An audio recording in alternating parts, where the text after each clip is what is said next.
It is a pleasure and an honor to be able to do this. Just a very brief kind of history of where I've come from, because I had pastored in American Baptist churches since 1981 until the year 2013. My last church was in Waverly, New York. I was there for 19 years. I really felt the Lord was leading me to a consulting ministry. So I went through certification process to do consultations, and it's kind of evolved into other work for the region. I'm on the regional enhancement team for the Living Waters Association, where I help with pastoral placement. And I'll say one of the greatest challenges we are facing is placing pastors in churches, or helping pulpit committees find a pastor that's willing to work, in most cases, part-time. That's becoming more of a reality. And later on, I'll talk about a case study Jim and I kind of worked on in one situation, and it is a process. It takes quite a bit of thinking, and it's not something that's easy. So the first session of what we're going to do today is talk about overcoming the stigma of part-time ministry. Because whether we like it or not, there is a stigma that somehow part-time is not so hot. Or I was actually talking to somebody earlier tonight, and they said, well, to them, they were talking to one of their parishioners about their church going part-time, and they said, well, that's the next step to death. And that's kind of the perception. And so hopefully this first session we will look at, and we're going to follow along with the outline of the book fairly closely, because I thought the book was really excellent in bringing about a lot of things, but I'll add some additional thoughts as well. So buckle your seatbelts, because I think it's helpful as we are talking about part-time ministry. What do we mean when we talk about part-time ministry? How would you define it? Maybe just one person here would want to just speak loudly, because I don't know how much the microphone will pick up on that. Anybody want to give a stab what a definition would be? Working less hours. Working less hours. Okay, we know how that works sometimes, don't we? They're all smiling. Yeah, okay. In the real world, in the dream world. Okay, that may be it. What else? Is there anything else you would add to that? I think you're looking at a bivocational situation where you're not looking at the church to support you and your family entirely. Right. You're going to have to work out of the church, is what I'm saying. Yep. Anybody else? Sharing of the ministry. Sharing the ministry. Okay. Let me just talk a little bit then. And these are all great ideas, and we're going to kind of pick up on some of these things in a bit here. But let me just talk about a little bit about the first thing I want to say. I hate the term part-time. Because, and I know many of you, part-time, and Stephen, in your wildest dreams, it's part-time. We know how that works.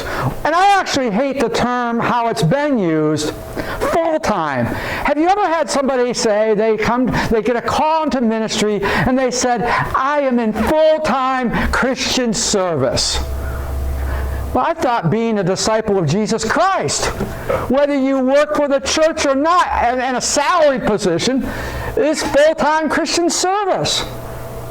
I mean, a plumber for Jesus, an electrician, a school teacher, if they're a disciple of Jesus Christ, it's full-time. So this term is kind of I don't know. I was talking to some pastors who were part-time, and they hate the term. I don't really like the term. But for our purposes here, here's the definition we're going to use, and you've already kind of alluded to this. So if you hear the word part-time, pretend that word doesn't really exist, but we're going to use part-time because that's the name of the book, and that's what the name of the seminar is. So anyways, basically, and this is really not a perfect definition, I understand that.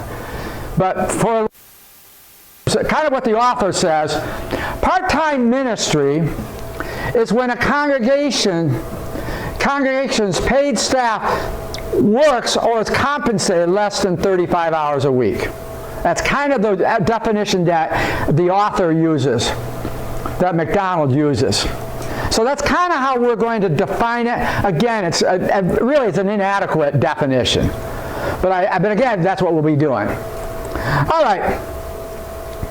Now, there are a number of reasons why churches have, let's start with a pastor, a part-time pastor. Number one, most obvious, money. They just can't afford it. They can't afford the salary that it takes to work in a full-time position today. Most churches in our association, in our region, probably are not in that position. That's why we have 70 to 80%. The main reason is financial. I mean, that's an obvious one.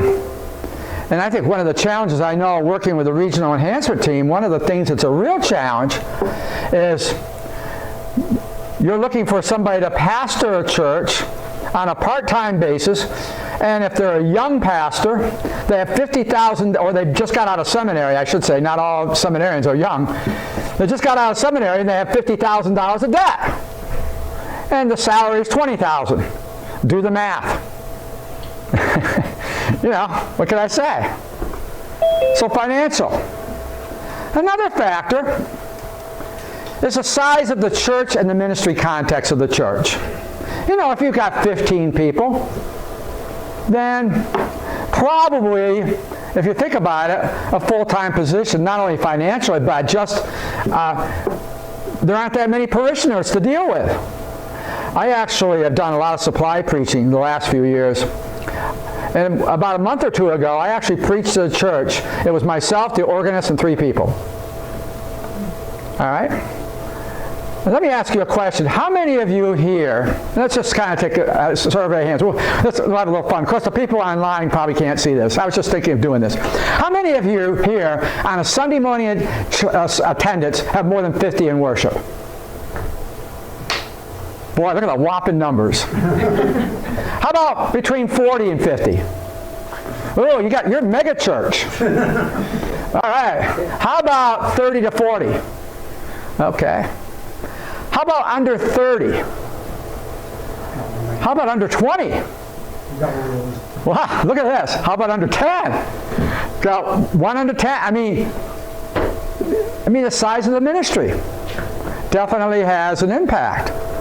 So again, the size of the church and its ministry context, also the community. If it's a small community, you know, maybe there's only 50 people in the whole community. I don't know. I went through some towns today, and I thought, I lived in New York State a good part of my life, and there are towns, boy, I've never seen that before. Okay. Another thing, which we don't want to, this is one of the things that we're probably not going to have a lot of time to talk about here, but sometimes a church is part-time because they just went through hell and high water with their previous pastor. Conflict. I mean, the dysfunction of the church, and there's been conflict and expectations of the congregation might have expected the pastor to work 90 hours a week on $5 an hour. And so, and there was all kinds of conflict there, and whatever that is, you know. And so it's very possible that some churches are part-time because the trust level, the relationship with the pastor was broken. I mean, there just hasn't been continuity there in terms of, there's been conflict. So I think that's a factor. Here's another one that I think is interesting, because there are some part-time churches and part-time pastors, and again, I'm using that term loosely, they chose to go that route. I recently, and we'll talk about this later, I recently talked to about one church that actually has 2 part-time pastors.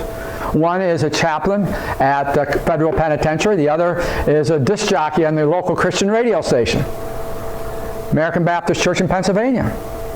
And we'll talk a lot more about that ministry, but they have chosen, they said when they took the position in the church, and the church isn't quite paying full time, but they're close to it. You know, they're compensating a little bit better than maybe some of our churches here. But they both told the church, and they've known each other for years, that we don't want to work full-time. We want this career outside. So that is a whole bunch of possibilities. So there's some churches that the pastor has chosen 2 careers. And there's a variety of reasons for that. One reason, obviously, is sometimes it's a way of keeping your pulse, your hand on or keeping the hand on the plow, so to speak, out in the real world. You know, it's kind of like sometimes when we're in the church, we kind of get ingrown, and I know as a pastor, it's so easy to get so ingrown into the churchy system that you forget what it's like on the outside world. And some pastors would like to have that experience outside of the church. They don't want it to just be about church all the time. They want to be able to have that connection and to share the good news of Jesus Christ in their job situation or whatever God calls them to. So anyways, these are just some things that we can keep in mind here. And let me just say, and I think part-time ministry is not a one-size-fits-all. There are different kinds of part-time ministry situations. That's why even the term bivocational isn't totally accurate, because that's just one model, which we're going to talk about here in a second. Any questions before we move on? Any comments? If not, let's go on to the next page. I assume you have the notes too. All right, so what do we do with all this then? I'm going to look at this time at the models of part-time ministry. There are a number of models. Interestingly enough, Tom Rainier, who's done a lot of church consulting and stuff like that, recently had a webinar on part-time ministry. He called it bivocational ministry. But he has a little different take. Often it's called bivocational ministry, but he talks about 2 types of, quote, part-time ministry: bivocational and co-vocational. What do we mean by that? Bivocational implies that a second source of income is necessary. I mean, remember I went back to the financial thing? We talked about finances, you know. I mean, quite frankly, some of the salaries, there's no way you can live on one salary, especially if you have a family, especially if you have college debt, for sure. So I mean, that's a bivocation. That you're working outside of the church because it's necessary to do so. But Rainier talks about the other category, co-vocational, which I thought was interesting.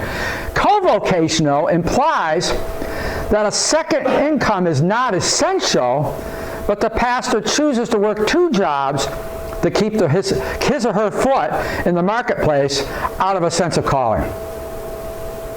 So they choose to work outside of the church because they feel that's part of their calling. You know, so they might work in a totally different field, but that's part of their calling. It's interesting because a few years ago, a seminarian asked me what would be one advice I would give to him as a seminarian, because he was thinking about ministry and stuff. I told him to find another job to go with it, because the reality is, chances are that's what you're going to be going into. So, again, Rainier talks about these 2 distinctives between co-vocational and bivocational. But one of the best things that I've seen, and I think did they get the handouts on that? Did you get a handout from Alternative Pastoral Models? Right up there. Beside the thing. Oh, okay. Oh, sorry. Yeah, we've got to pass these out. All right, pass those out. This is really a good document. Again, we're not going to get really extensively into this because obviously for time's sake, but it's something you definitely want to read. But this was out a number of years ago by Jeff Woods, who kind of did a project about different models of part-time ministry. And so this chart is up here just to kind of give you an example of some of the things. Let me just kind of define these for you very quickly, and then maybe we'll have some discussion and some of your thoughts.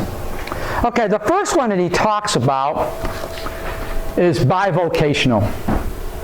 Again, whether you're bivocational or co-vocational, basically it's a part-time pastor, and again, that's finding a job outside of the church. So that would be the bivocational model. Basically what Wood says on the document, I'll just read you the first paragraph, first sentence or two. It is estimated that about 1/4 to 1/2 of all clergy in the U.S. are bivocational. It might be higher than that now. This is probably a few years old, serving in a local church, but other source of income. In the traditional bivocational model, the primary responsibility to work out the details of the time spent in each location is up to the person serving in two places. So that's what bivocational is. Now, the next one that he talks about, I'm actually going to hop down here because I don't know why it's not in the same order as he put here. But there's the bi-ministry, well, actually the bi-congregational model. Okay, this bi-congregational model. And this is, yoking congregations or circuit preaching have been around since the Christian church was established in the United States. Two or more congregations which are in close proximity might choose this option. This model continues to support a full-time pastor as he shares expenses in a couple of churches. This is the yoked parish thing that the Methodists are noted for. Interesting, Jim and I actually, one of the churches in our association years ago, we had two churches that were, one already had a pastor there. He was called, and I think he's getting outside income from military pension. He had been in the military. The other church had spent maybe 2 or 3 years looking for a pastor, and to no avail, because I think their total package was like $30,000 or $35,000. I mean, total package, I mean, salary, housing, everything. And they were having a hard time finding somebody. And first, they wanted a full-time pastor. Between Jim and I, we had to do some talking about that, and and say, it took a couple of years. I mean, it is a process. They finally decided to go for that, and they are sharing a pastor with a neighboring church. So again, that's not unusual. I mean, the Methodists have had, I think there's some Methodists have like 4-point charges. They've got like 4 different places. Like circuit riders were kind of like that. So really, that's really something that's been very common for many years, and especially in maybe the Methodists, maybe, and even in the Baptists, I would say there's been that way. There's also the bi-ministry model. Okay, and what bi-ministry? And it's a little different than bi-congregational.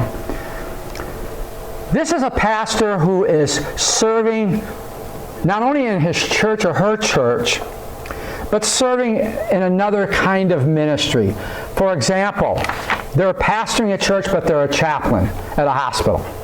So there'll be another ministry context, but it's not another church. You're not pastoring 2 churches. You're doing a chaplaincy, and you're doing pastoral ministry in a church. So that would be something like that. Or like that church I told you about with the 2 pastors. One's a chaplain at the correctional facility. The other's a disc jockey at a Christian radio station. So that's his ministry in that situation. They both would be called bi-ministry pastors, where they're actually serving in 2 distinct functions, but within what you would call a Christian kind of emphasis. So that's kind of another model that Woods talks about. He also talks about congregational mergers. I'm going down to this one. That's where 2 churches actually decide they've had enough trying to do it on their own, so they merge with somebody else. Some of your federated churches are like that. We had 2 churches in the Elmira area a number of years ago. They're 2 distinct churches. They're now one congregation. And of course, that has its own challenges. Now, if you notice as I'm going through these, and again, we're not going to spend a lot of time. We'll have some discussion on it, but it talks about how pastoral resource use. But I love the degree of change required. And you start getting into major. It's I kind of liken this to categorizing hurricanes. This is category 5. Mergers are category 5. So I mean, that's major change. It can be done, but Interestingly enough, it's not always done very easily. In fact, a lot of times it's not. And it's not uncommon, by the way, if a pastor is involved with a merger, that pastor won't be there after the merger takes place, because it's just exhausting and very intense to do that. All right, then there is the congregational mentoring model. That's where maybe a congregation that's doing well, or as a larger church, may bring in leadership to mentor. It may also be similar to some churches, and this seems to be a model particularly among the non-denominational churches today, where you might have one church providing providing the mentoring resources for a bunch of satellite churches. And what do? They put the pastor up on a giant screen. Hey, Pastor Jones, never met the guy in my life. He lives 50 miles away. But they're satellite churches. They might have one preacher preaching using technology, and then they're mentoring and training staff in each one of those churches. So that might be more of a model like this. And then finally, there's the pastoral consultant model. That's when you would call an outside consultant to do leadership training. And, they're kind of on their own, that kind of thing. But you bring an outside person in just to do some consulting work with that church, with the leaders, so that they can move on. Are there any questions or comments about any one of these? Because I think one thing I think is valuable about this, and again, you can read this article more on your own. I think the value of it is the fact that part-time ministry is not a one-size-fits-all. It's very, very. There's a variety of part-time ministries, different models of ministry. And I'd really encourage you to take some time reading this document, because I think it kind of maybe help you identify your own ministry, because each one of your situations are different. I think a whole other ball of wax is there's some people that, of course, there's some pastors that work full-time, but they're on part-time pay, but they might have an outside source of income. Maybe they have military pension, or they're an older pastor and they have a nice pension and they're living off that, and really the pay for itself. And that's a whole other thing we can talk about a little later. Yes? Why is the pastoral consultant model, if you go over to the degree of change required, why is that an extreme situation? Because, first of all, if you're going to have a consultant, it means you have to be willing to admit you need help a lot of times. I think I have found, I don't know about you, maybe it's not true of your churches, but we Baptists can be an independent sort. We can kind of, it's hard for churches to seek help sometimes. And I think and also that the extreme might be, it's going to mean that the lay leadership of that church is going to have to take 99% of the pastoral load. You may have to actually train one of the lay people there to act as a shepherd, or, and again, these models are I think it is extreme, because you're bringing in outside help. Yeah. One thing, Steve, we've found in some situations that makes this possible is a pastor's spouse has a well-paying job, has good benefits, has retirement. We love pastors whose spouses work for the state or the county or the federal government. And so we have some situations where pastors are working for a very reduced amount of money because their spouse provides the benefits and is going to have good retirement and has a good income. So that's something that has been helpful in some situations. Yeah.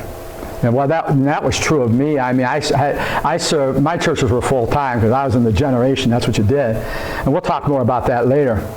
But I had a wife who was a nurse who made good money.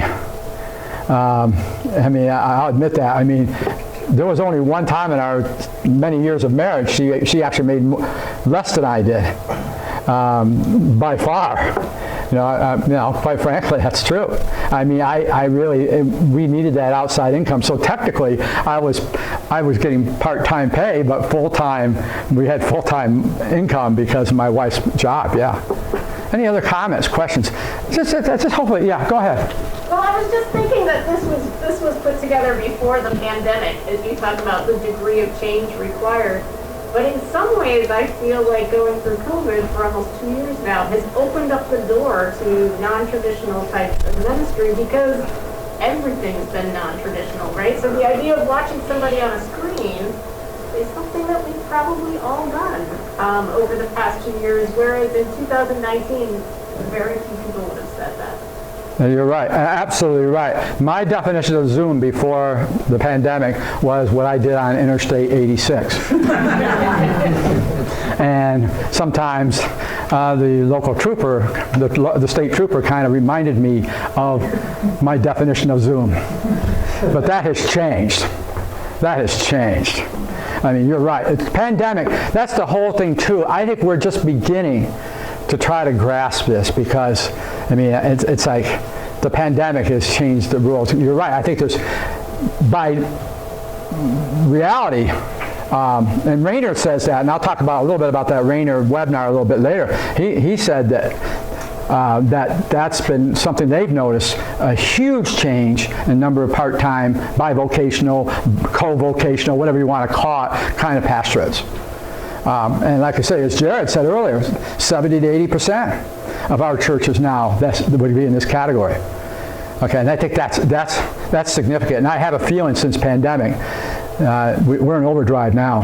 You know, and it doesn't have to be necessarily a negative thing. That's what I'm hoping. I'm hoping one thing we do in this weekend, you'll come out at least, hey, you know what? Yeah, we're struggling along, but you know what? God still has a purpose for our church. God still has something for us, you know, even where we're at. You know, I think sometimes we can get kind of discouraged. And again, part of what we're talking about is overcoming the culture that has been so prevalent in the church in many, many years. Okay, any other questions before we move on? If not, let's move on here. Get my next page here. Now, the next slide, and it might help if I move it here. I'm learning how to multitask up here. I'm so glad your help, Jared's helping and Jim's helping me, because it's like, okay. But today, on this particular slide, we're going to talk about the opportunities and challenges to part-time ministry. You've already talked about them somewhat. Here are the opportunities. First of all, I think the opportunity for part-time ministry is it keeps, and I'm particularly talking about pastors now, it keeps their foot in the marketplace. I mean, it's kind of like, we almost become like a little Christian club that's kind of isolated from the real world, and having a pastor or church leader, instead of depending totally on income and calling in the ministry, on their churchy stuff, they can actually be in a real place outside of the church. Now, this didn't happen to me while I was in the ministry, but I'll tell you, one of the best jobs I ever had was pushing bedpans at a hospital. I was a nurse's assistant, and I'll tell you what, that was when I was in school. When I wasn't just a full-time seminarian, I was bivocational seminarian. And the experience was amazing because every morning I have to bathe 5 patients. Most of them like to be up in the morning and be bathed. I had to deal with death, you know, where somebody died and the family was coming in. I had to get them ready. I did catheters, so that was fun work. I mean, all that stuff, I did quite a bit there. We'd have to transport them and move them out of the bed into a wheelchair and all that stuff, and some of them were not able to do very much. And you know, but that was such to me, that was one of the best jobs I ever had in terms of preparing for ministry. Because, you know, when I walked into a hospital, when I started my first church, got into my first church, I kind of understood what staff was going through, what the hospital was like. Plus, I was married to a nurse, and I better understand. So, I mean, I think it gets your foot in the door, other than just being, you know, just talking about, you know, it gets beyond just the 4 walls of the church and the immediate needs of the church. It gets you out in the marketplace. A second opportunity, it's not totally dependent on the church for income. I mean, that was our situation for sure. I mean, You're not there entrapped by that. Now, I think one of the biggest challenges, though, and let me just say a little side note to this.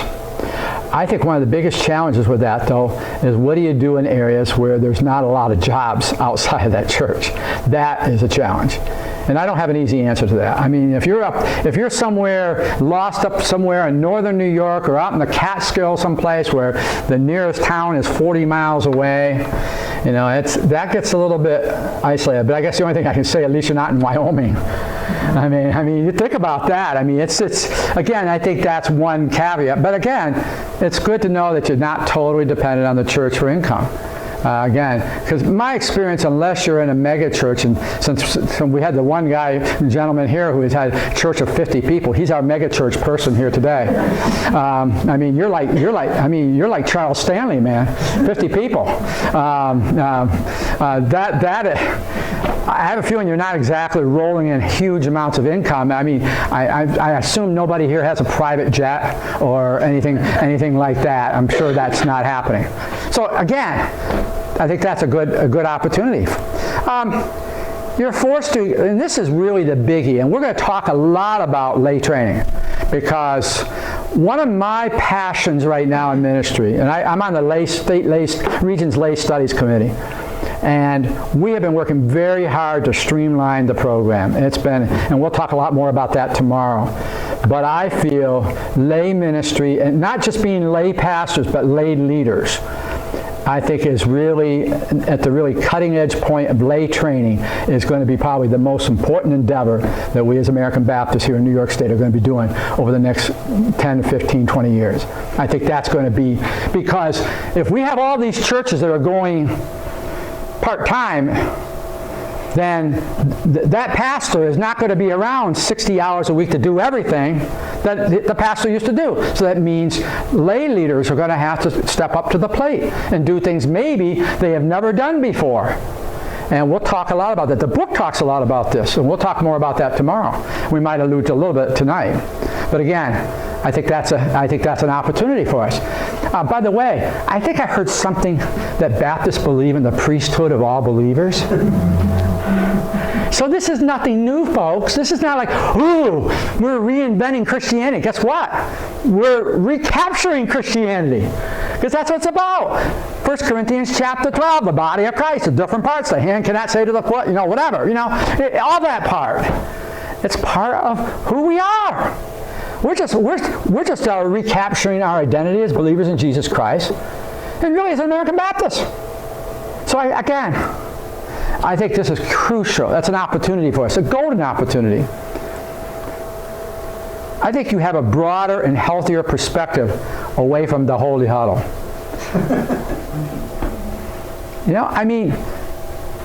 How many times I can think as pastor, well, pastor, you just don't understand.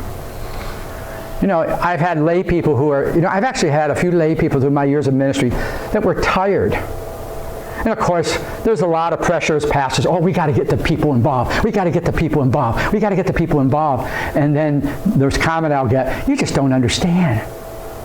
My job's a pain. You got to see my boss. I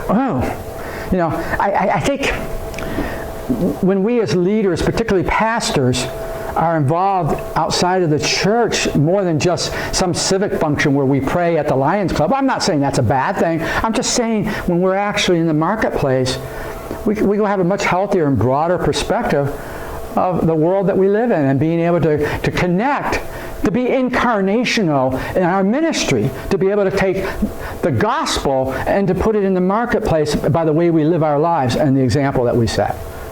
So again, I think that is a really good opportunity. However, there are challenges, and we'll talk about this when we get through these challenges. Okay, let's go on the other end of this. What are the challenges?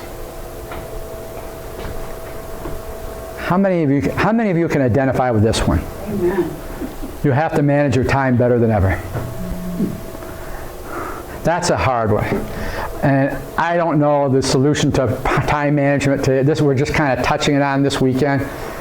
But I think that's going to be one of the biggest challenges that you'll have. Okay, how do you balance church stuff with the job.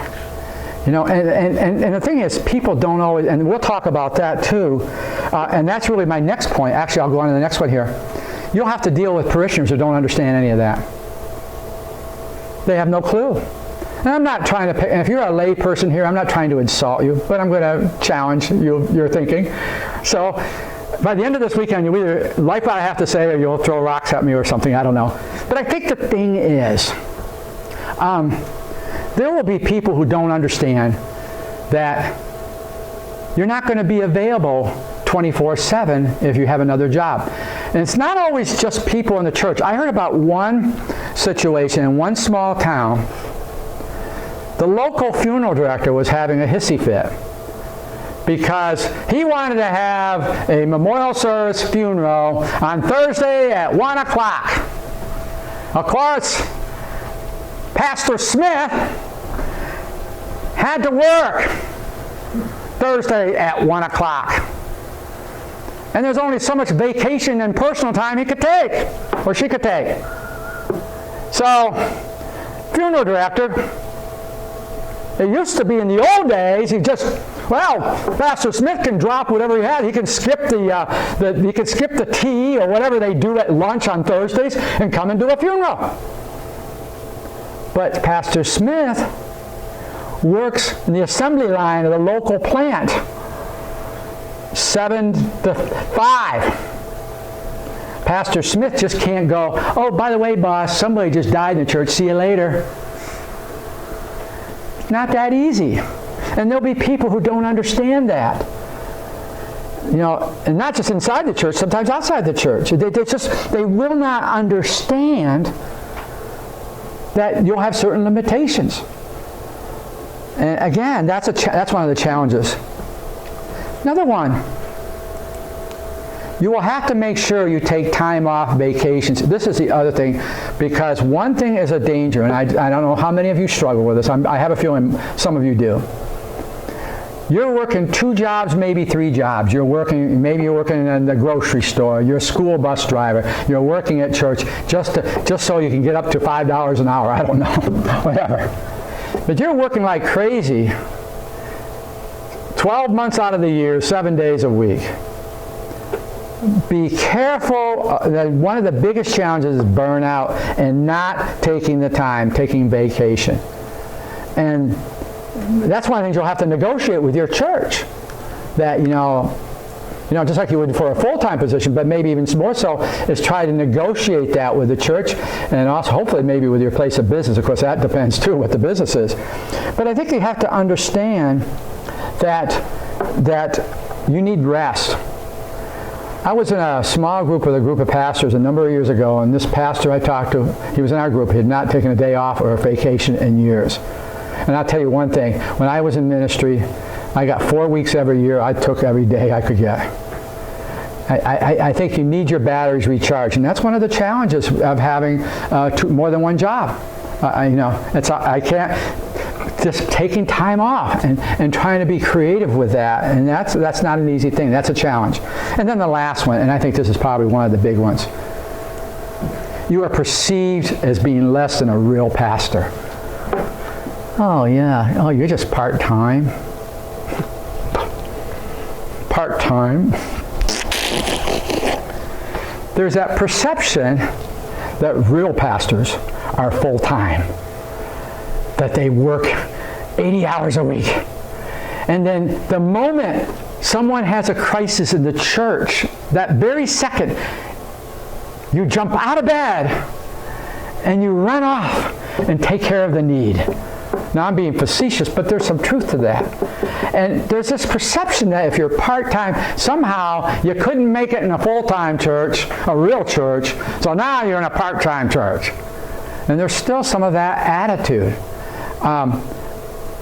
Again, the culture, I think, is changing. And I appreciate Jim and Jared and what the region staff's trying to do with this, because I tell you what, 20 years ago in the ABC, I don't know if we'd be having this retreat, to be honest with you. I mean, the culture I came into, I'll give you an example of this. My first church was 35 people. To tell you how committed they were to full-time ministry, my church, I was getting in those days, a whopping $7,500 a year. Woo, woo. Fortunately, my wife worked as a nurse. That was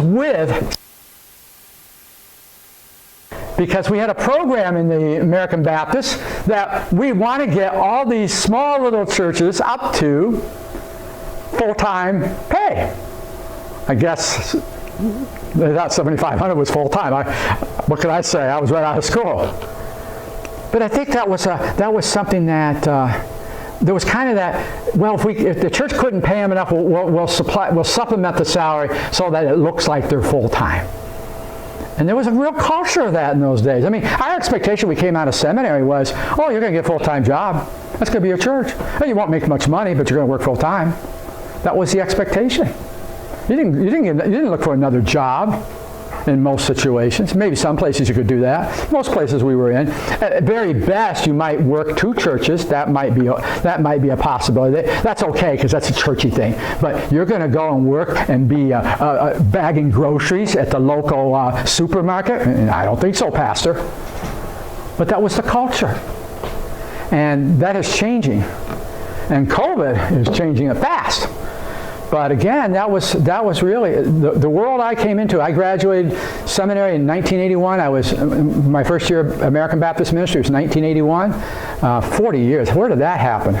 You know, I don't know how that happened. I still can't figure that one out. And it was a different world then. And this is the world we live in. Any comments before we go on? Because this is kind of trying to lay out. This is kind of laying out what we're going to be really working on is looking at the culture that we're in and the transformation of that culture. From a full-time culture, really, to a culture where we're open to these kinds of ministries. Any comments, questions? One thing I would say is what's considered full-time and part-time compensation depends upon where you are. I mean, New York State pastors are definitely on the lower end of pay of ABC pastors. You know, what would be a full-time salary package in New York State would be considered quite part-time in Ohio or Indiana, so the problem is particularly bad in our region. Yeah. And the cost of living here is not particularly low. Right, and that's a great point. That's a good point because it's, you know, where are you in that? You know, sometimes it might be the size of the church's endowment, how much they can give you. You know, I mean, you know, I think of some places, you know, they got the endowment, they can kind of do that. But yeah, that's a good point. Well, yeah, my second church, the endowment paid my salary every year. Oh, yeah, but I've been in churches. The endowment might pay for a carton of milk or something. I don't know. You know? So you know, I don't know. But I think that's a great point. Any other comments? Right now, with the change coming in minimum wage next year, I looked at what with a 20-hour minimum wage would be like $254 a week. And I know a lot of churches where we don't think in terms of minimum wage, but $250 a week could be the honorarium a pulpit supply person gets plus a little extra. Yeah. You know, so we are working with churches where $150 a week could be pressing their financial reality. Yeah. I'm going to come up with a microphone so people will hear this. It's in minimum wage in New York State in 2022, if you are an exempt employee, meaning you're exempt from overtime, you're a salaried professional person, the law is now, the minimum you can be paid is, I think, $51,260. So if you're the manager of a McDonald's, they have to pay you that. There are a couple of carve-outs of people that it doesn't cover. Ministers are one of those classes of people it doesn't cover. But if you go to be the the manager, the shift manager at a Burger King, the law is you have to make at least $51,000. I think it's $51,000, maybe $52,000 something a year. That gives you a sense of where pastoral compensation is versus the people who work, the managers at Kohl's. Anybody who is exempt in, say, New York, that's the minimum they can make, which means they're supervising other people, they're a professional managerial sort of person.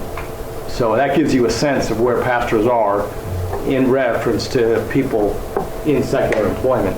We're not well paid. So you can serve the king at Burger King. Yeah, go ahead.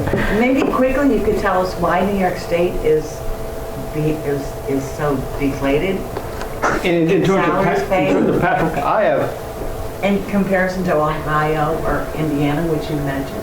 this is pure conjecture.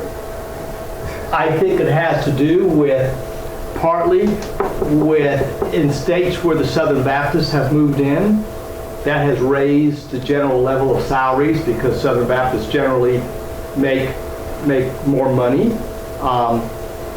I don't know, part of it is, it's conjecture. Ohio, Indiana, these places that have higher levels of pay, they are maybe more traditional conservative cultures. I don't know.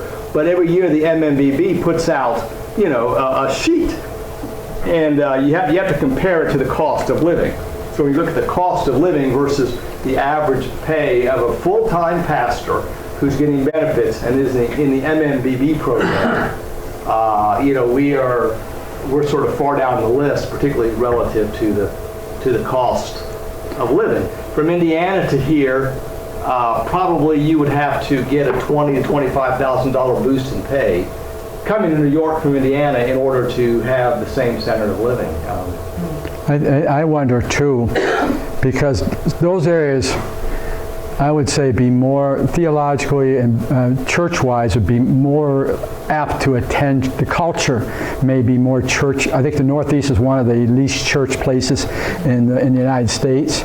So I wonder if just the idea that maybe pastors and churches have a much more prominent role in the Midwest and in the South than they do in the Northeast. So, they're much more an important part of the community. So I'm wondering if that isn't some of it. Yeah, that's when I said that the culture is more conservative and traditional. I mean, I would think that would be a factor. And then, in the Northeast, it's kind of like, there's a church over there?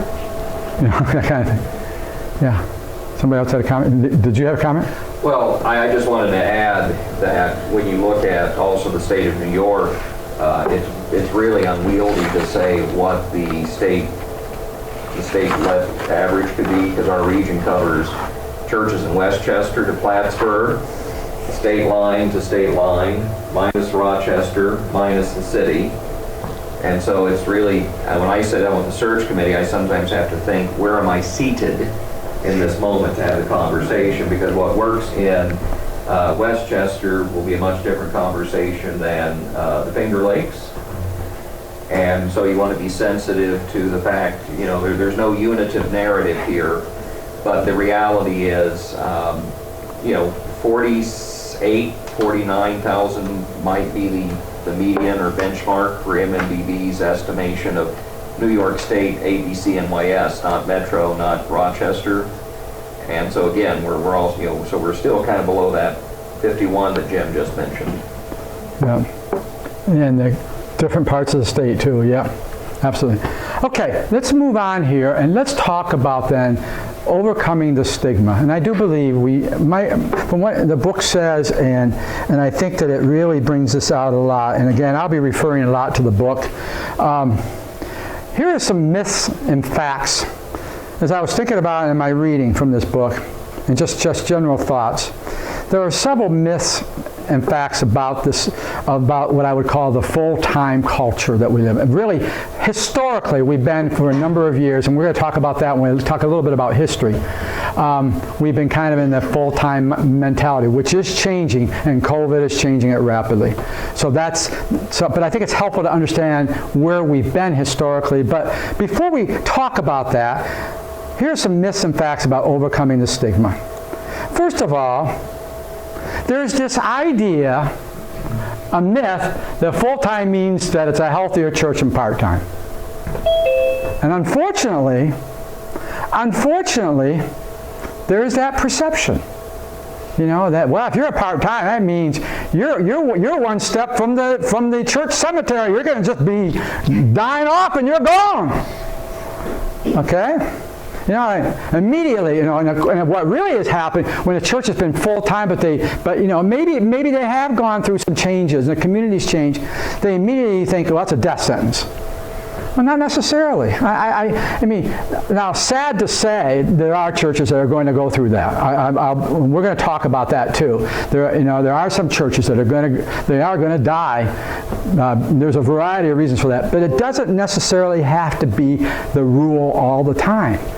Just because you're part-time, and I've seen some full-time churches that are not terribly healthy. I've seen, they might be sitting on millions of dollars of endowment, and they might be well salaried, and they've got all kinds of things, resources, but they're not particularly healthy. Okay, the second thing here, second myth, part-time churches have less to offer and are not real churches.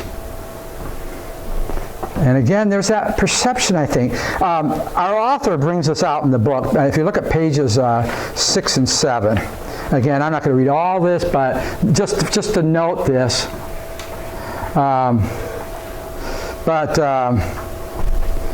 It says here in pages 6 and 7, particularly in the bottom, they don't identify, churches don't identify as having part-time clergy because they don't want to call attention to the fact they have the stigma about part-time clergy and their congregations. That stigma wrongly suggests that they have less to offer to individuals and families in search of a spiritual community. They are often ashamed and apologetic about having part-time clergy. Some hasten to insist that it's only a temporary situation until they get caught up financially. Haven't we ever heard that? Hire a full-timer and then we can be a real church again. Okay, there's that perception. The one who knows who's part-time and who's not in a given region are the middle judicatory officials, but they're often predisposed not to see vitality in the absence of a full-time pastor. Such dynamics reinforce the low self-esteem that's common among congregations with part-time clergy. Even those with inspiring, instructive stories of vitality have routinely convinced themselves nobody would want to hear from them. After all, they sheepishly say, we're not proud of the fact that we can't afford a full-time pastor. So one of the myths is that we have less to offer. Who are we? We're just piddly old us. I think we need to understand something in Scripture. God often uses the little stuff for great things. I mean, think about Jesus, where he was born. Bethlehem. What was his boyhood home? Nazareth? I mean, we know what Nathaniel said, can anything good come out of Nazareth? It was a joke. It was small. It was an insignificant town. If I were in public relations, I would have had Jesus born in Jerusalem. I would have had a media team. I would have got, of course I know they didn't have internet back then, but if they did, I'd make sure we get a Facebook page for them. We're going to set up Instagram. We're going to set up all kinds of chat rooms. We're going to put him in the light, right there in Jerusalem. He was born in Bethlehem and lived in Nazareth. I mean, think about that. Think of the town that you live in. How many people know where you live outside of your area? Somebody, who lives in a town of less than 500 people here? Anybody here? What's your town again? Masonville. Can anything good come out of Masonville? I mean, really? I mean, when people ask you where you're from, let's say you're someplace in California, how many of us go, I'm from Masonville? And they look at you like, Masonville? Yeah, it's near another town. It's near Walton. I mean, but even the way we treat our towns, like, yeah, they're just nothing towns. But there are people in that town that Christ died for and loves, and that we have ministry to. That person who lives next door to the church is every bit as important and meaningful to God as the person who lives in the largest city, the biggest metropolis. And I think sometimes we forget that, and this idea that we have less to offer. Now, granted, maybe we don't have the mega church. We don't have the mega church like you have in Masonville. I'm going to pick on you on that. I love that. But I mean, we don't have the big stage that's the size of a football field, and the praise band that's 40 members, and all that stuff. But we have people who are faithful to God, who are serving God in the communities that we live in. So I think that's one of the myths we see when we're talking about churches that are part-time, that they have less to offer, and not real churches. And unfortunately, I think a lot of our parishioners get the image of what a real church is and by what they see on TV. But most churches in the United States are small. I mean, there's very few large churches. Most of them are like ours, just tiny little stations in places like Masonville, and places like, there's a town near where I live in Pennsylvania, we're right near the New York border, called Willawanna, Pennsylvania. They've jokingly said, Willawanna, first prize to a trip to Willawanna is, the second prize is 2 weeks vacation in Willawanna, first prize is 1 week. So, but I mean, it has a church there, and they have a ministry. They don't have an American Baptist church there. I guess that's one of our mission fields, Jim. Although, in the book Reclaiming Rural, it talks about how the model for America and for churches is the suburbs. But most of us don't live in suburbs. We live in small towns, rural areas, or cities. Right. And how the suburban model has become the model for everything, and it's not appropriate for most of us. And most workshops are geared towards the suburbs. If you think about most seminars, I've been there, done that. I came out of seminary because the big thing you're doing as a young pastor, got to learn, which is good. You want to learn. You go and you get all fired up. Yeah, this is awesome. Oh yeah, church growth. Yeah. I come back to my rural congregation. They look like I'm some kind of person out of E.T. Some kind of alien.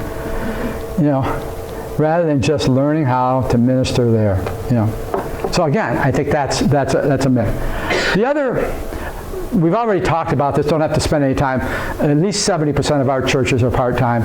Full-time churches, there's a myth that the full-time church is the normal model. That's actually the abnormal model now. That's not the reality anymore. Okay, some facts. Unfortunately, there is the reality that many churches that are, but there are some full-time churches too, but there are many churches that are in decline. I mean, I also don't want to sugarcoat anything. And I think one of the reasons that's true is because of some of these other facts or myths that they've bought into. What happens is the church kind of does a slow fade, And a lot of times, I think they went part-time without really thinking about what their ministry could be as a part-time church. So, and plus the stigma of being part-time was usually a sign of failure. I'm a firm believer, if you aim at nothing, you'll hit it every time. If you aim with the idea that, well, we're now just part-time and there's not much we can do anymore, it develops a defeatist attitude in the church, and unfortunately, a lot of churches are living in that culture. And so, they look at it as, well, there's nothing. Yeah, we used to be full-time, but we're not anymore, so there's no hope for us. And unfortunately, a number of them do close. He talks about this in the book too, on page 21. Let me see, just refer that here. But and I think there's some cultural changes, but he talks about this in the middle paragraph. Continue to rather than the new vitality is unfortunately more the rule than the exception for churches that have made the switch to part-time. In the main conference of the United Church of Christ, for instance, Associate Conference Minister Darren Morgan identifies about a dozen still declining congregations that have gone part-time for every one that's experiencing new vitality after making the switch. And again, I think it's the whole presupposition about what part-time means, that kind of that negative thing that this is a bad thing for the church. And hopefully this weekend, you'll walk away from here saying, you know what? We're going to beat the system. Because the system has said, if you go part-time, it's a death sentence. But I hope you come out of here saying, you know what? It's not. We're just redirecting our stewardship so so that this may free us up to do new opportunities for ministry, which we're going to be talking about over the next several sessions through tomorrow. What are some of those opportunities for you? And so that's something I think we need to really, really understand, that unfortunately, a lot of churches, by the time they really try to wrestle with this, they are in a period of decline. And that doesn't mean it can't be reversed, but unfortunately, that is a reality. All right, a fact. There is a culture that exists to keep churches full-time longer than necessary.